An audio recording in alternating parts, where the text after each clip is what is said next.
afternoon. My name is Abbie Dorwart, and today I'm going to be talking to you all about preventing sexual violence in middle school and high schools through educational programs. So, every 107 seconds, someone in the United States is assaulted or raped, and this number comes from the U.S. Department of Justice's National Victimization Survey, which finds that approximately 300,000 people are the victims of sexual violence every year.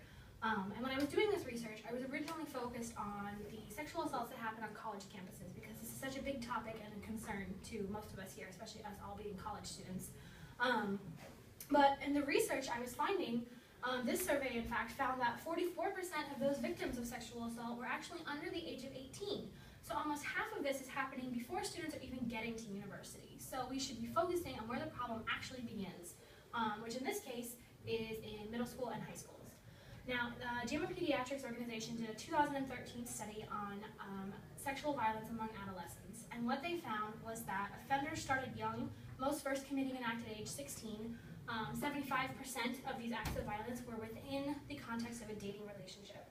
So these are teenagers, adolescents, middle school and high schoolers that are in relationships and they don't understand that coercion in sexual acts is just as bad as physical force. They don't understand what consent is and when it cannot be given. And they may not recognize sexual violence when they see it, if it happens to their peers. And unfortunately, on top of all of this, these schools, the school administration and their teachers and counselors don't have the tools, they don't have the education to help these students when these acts happen.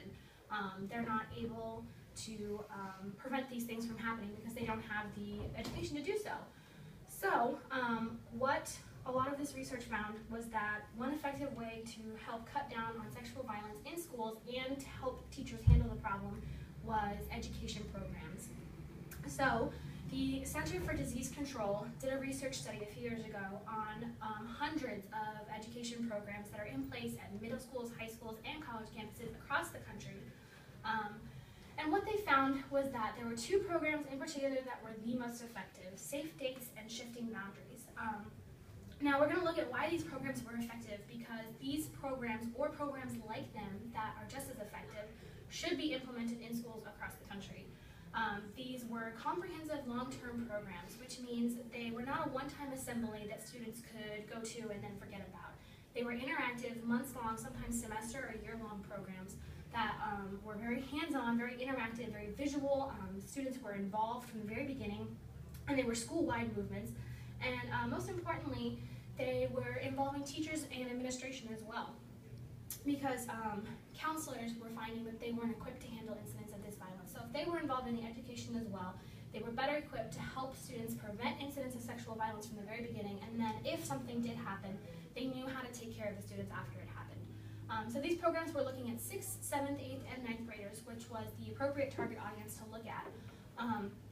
And then the CDC went back and measured the effectiveness of these programs, and what they found, they returned periodically over 4 years for the Safe Dates program in particular, and found that reports of sexual violence or incidents of sexual violence at these schools with the program have been cut in half after 4 years.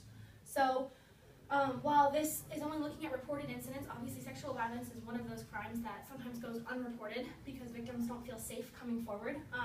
The program's aim was to cut down these incidences of assault or rape, and this is not just rapes that happen on college campuses or assaults that happen on school campuses. Schools are required under Title IX to report and handle incidents of sexual violence, even if students are not on campus, but it involves a student. It is the school's responsibility to help them and equip them so that these things don't happen to begin with, but when they do, the school needs to be effective in helping these people. So one story that I want to share with you today is the story of Daisy Coleman. She is one student that could have greatly benefited by these programs.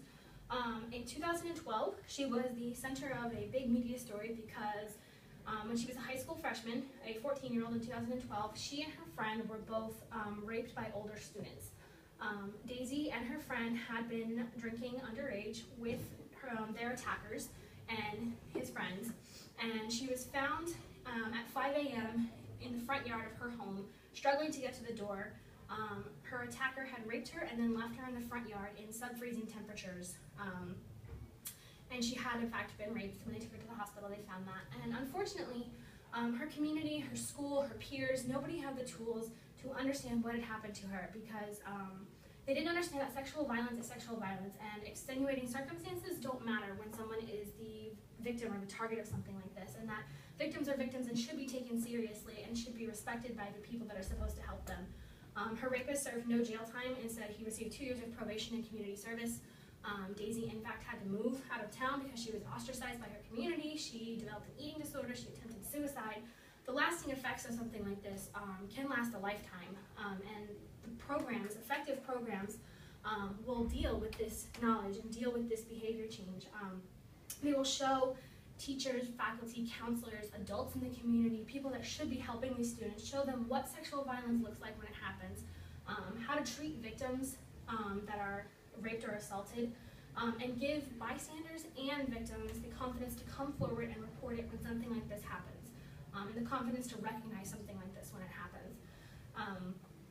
So the call to action in this case for these programs is to support these programs coming into place in your middle schools, your high schools, the colleges in your school district. And if no such program exists or is in the works for your district, propose it yourself to a school board at their meetings. Talk to teachers, talk to administration. If nothing else, just speak up when something like this happens, because schools sometimes mishandle these cases, and it's really important that students are safe and protected and that administration is the one taking care of them.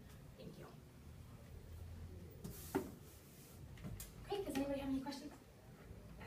How much do these SAFE programs generally cost the school? Well, each program is a little different, but Safe Dates in particular, their website says that it costs approximately $8,700 for 1 year of training. That's for 20 teachers and 500 students to receive the program, which, as you saw, it's a really effective program. Like that would not be something hard to fund through federal funds, state funds, nonprofits, foundations, things like that, or just redistributing the funds that already exist. These programs are affordable for the most part.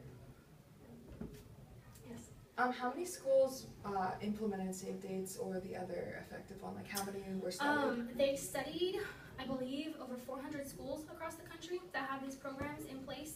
And these were just 2 programs that they were found to be the most effective. There are other programs that are effective, and there are programs that are not effective. But these 2 were found by far among all of these hundreds of programs, like 400 something, to be the most effective out of all of them. Okay, so it's just in like one school there were Safe Dates and then one there was the other? Mm-hmm. Okay. Yes, and this is all across the country, different races, different demographics, different socioeconomic areas.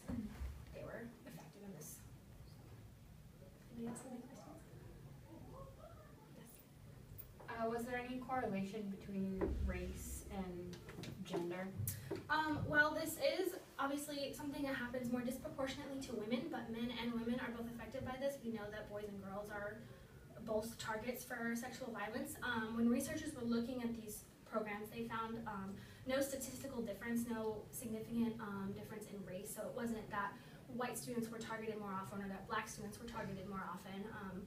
They actually didn't even carry out the race element throughout the entire study because they found it wasn't significant enough to keep as a study element. All right, anybody else have any other questions?